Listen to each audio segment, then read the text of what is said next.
I think one of the major issues is access to treatment. Where do you go for treatment? Where do you get treated? Who pays for it?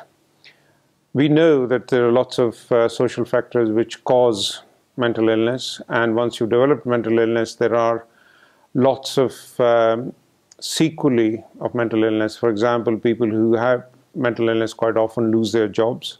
They may have to move house. They may lose families. What we need to bear in mind is that human beings are social animals, and by developing a psychiatric disorder, quite often they get rejected by the family, by society as a whole, and it affects their self-esteem and social functioning.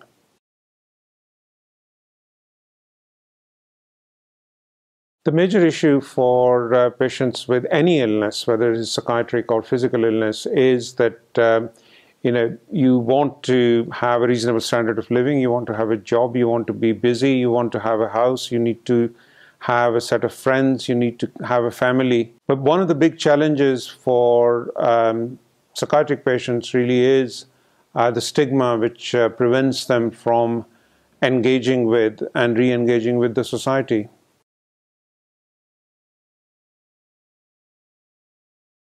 I don't think there is any country in the world where it is perfect.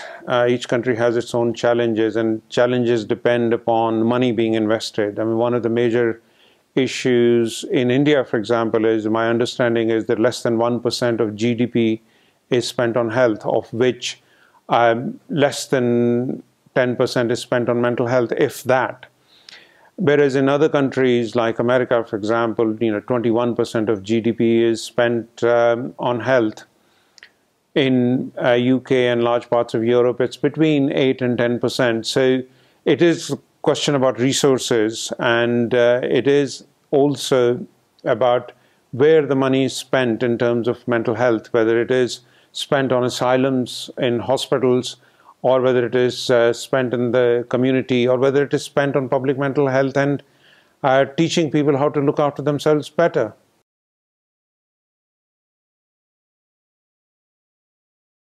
Like in any other society, India faces its own challenges, particularly related to it's a culture in transition, that the traditional models of family are changing. More and more people are moving into urban areas. Key stakeholders in managing, and everyone is a stakeholder.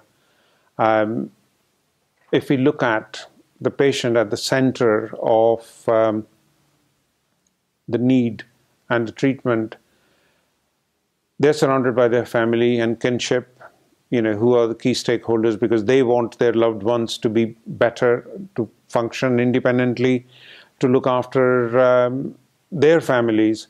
And then that's surrounded by larger society, which is represented by politicians, by policymakers, by professionals, by leaders, whether they are community leaders, whether they're religious leaders, whether they're teachers. So there's a whole group. And it is worth bearing in mind that health, and particularly mental health, is everyone's business.